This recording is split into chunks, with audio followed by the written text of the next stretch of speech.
இன்னைக்கு பல பேர் புதுசு புதுசா கட்சி தொடங்குறாங்க. வரட்டும், வேணான்னு சொல்லல. கட்சியினுடைய புதுசா வருகின்ற தலைவருடைய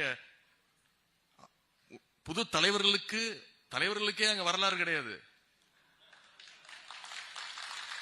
கட்சிக்கு விட்டுருங்க, தலைவருக்கே வரலாறு கிடையாது. ஆனா ஒரு இயக்கத்துடைய தொண்டனுக்கு எவ்வளவு பெரிய வரலாறுங்கிறத இன்னைக்கு மாலை நாம நிரூபிச்சு காட்டியிருக்கிறோம்.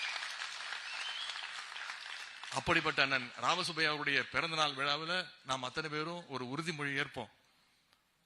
வருகின்ற சட்டமன்ற தேர்தலில் நம்முடைய அணிக்கு, நம்முடைய தலைவர் தலைமையிலான அந்த அணிக்கு மிகப்பெரிய ஒரு வெற்றியை தேடி தருவோம். அண்ணன் ராமசுப்பையாவுடைய பிறந்த நாள்ல அந்த சபதத்தை ஏற்போம் என்று கூறிக்கொண்டு இந்த சிறப்பான வாய்ப்பை அளித்த அண்ணன் சுபவேந்தன் அவர்களுக்கும், இன்னைக்கு பல பேர் புதுசு புதுசா கட்சி தொடங்குறாங்க. வரட்டும், வேணான்னு சொல்லல.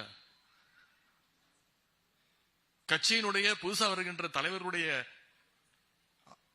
புது தலைவர்களுக்கே அங்க வரலாறு கிடையாது. கட்சிக்கு விட்டுருங்க, தலைவருக்கே வரலாறு கிடையாது. ஆனா ஒரு இயக்கத்துடைய தொண்டனுக்கு எவ்வளவு பெரிய வரலாறுங்கிறத இன்னைக்கு மாலை நாம நிரூபிச்சு காட்டியிருக்கிறோம். அப்படிப்பட்ட அண்ணன் ராமசுப்பையா அவருடைய பிறந்த நாள் விழாவில் நாம் அத்தனை பேரும் ஒரு உறுதிமொழி ஏற்போம். வருகின்ற சட்டமன்ற தேர்தலில் நம்முடைய அணிக்கு, நம்முடைய தலைவர் தலைமையிலான அந்த அணிக்கு மிகப்பெரிய ஒரு வெற்றியை தேடி தருவோம்.